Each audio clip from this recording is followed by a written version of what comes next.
Tita Mart. Little mother and daughter said, now the ringer not wrong. Please like, subscribe, comment, and on notification bell for more updated videos.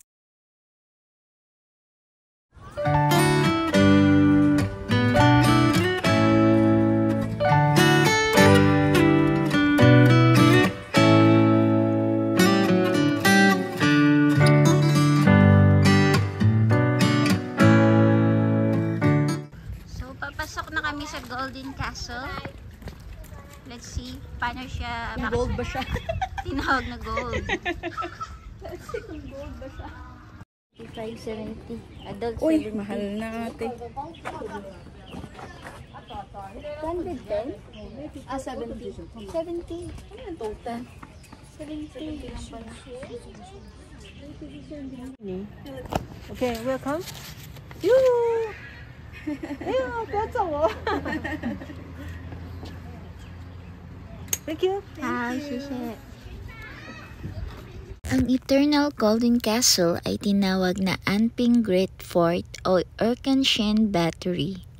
Noong sinaunang panahon, ito ay itinayo upang labanan ang mga tropang Hapones na sumalakay sa Taiwan dahil sa insidente sa Mudan.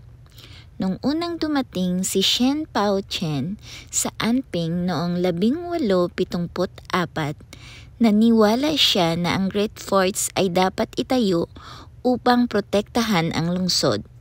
Sa makatwid, ang unang Western-style fort ay natapos sa wakas noong 1876 na idinisenyo ng mga inhinyero ng Pransya. Ito ang unang daungan. Nilagyan ng British Armstrong Canyon sa Taiwan. Bukod dito, ito ay isang mahusay na hakbang tungo sa modernisasyon ng Taiwanese Coast Guard Military Defense. Sa anyo ng pagtatayo, ang Eternal Golden Castle ay isang parisukat na hugis na kota na kabilang sa Western Diamond type na kastilyo na may 4 na sulok nito na nakausli. At naka-indent ang gitna nito. May mga fosses sa paligid ng kota. At ang kota ay inilalagay na may malaki at maliliit na kanyon. Habang ang gitna ng daungan ay ginamit bilang exercising field. Ang hugis ay may integridad at kumpleto. Ang sukat ay napakalaki, suportado ng malakas na kota. Ang Eternal Golden Castle ay makikita bilang ang mahalagang yugto ng paggawa ng panahon sa lahat ng mga kota sa Taiwan. Ang kota ay nasira ng maglaon at minsang napabayaan. Ngunit nang maglaon ay naibilang ito sa isa sa mga kilalang tanawin sa lungsod at maingat na inilaan. Pagkatapos ng pagpapanumbalik, isang malaking pagbabagong tatag ang isinagawa. Ang hugis at ang mga materyales ay higit pa o mas mababa na nagbago.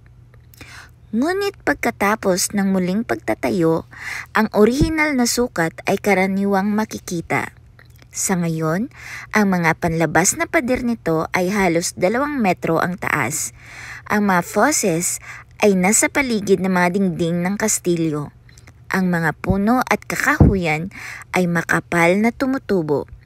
Ang mga bricks na naglalagay ng Arcade Castle Gate ay 5 metro ang taas. Sa pamamagitan ng Arcade Castle Gate, ang makikita mo ay isang carpet ng berdeng damo, patag at malawak. Mayroon din pang-alaala na tansong eskultura ni Shen Pao-chen at ginaya ang mga sinaunang kanyon. Ayan yung butas ng kanyon. Totoong kanyon po yan ng dating panahon. May butas pa nga eh. Hey kami, hami, gumagano na kate. Wey! Talaga may. Oo. Matikan pang mahulog. Ito yung ipil-ipil. Sa Pilipinas, pinapakain niya yung ano nito, yung buto. Pinapakain sa mga bata para pang purga.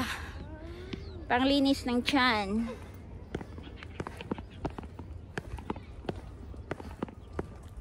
Nandito na tayo sa harap ng pinakamalaking kanyon.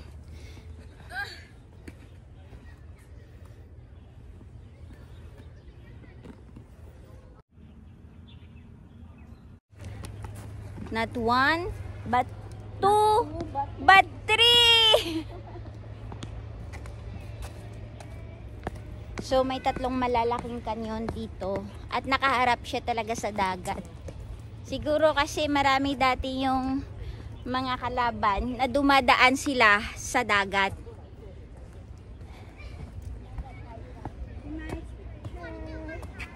Park meron dun. Yan, maraming tao na. Maraming tao.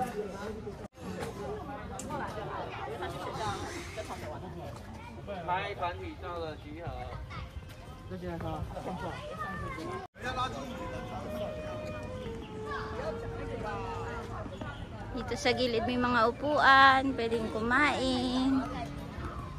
Doon may ano din, coffee and cold drinks.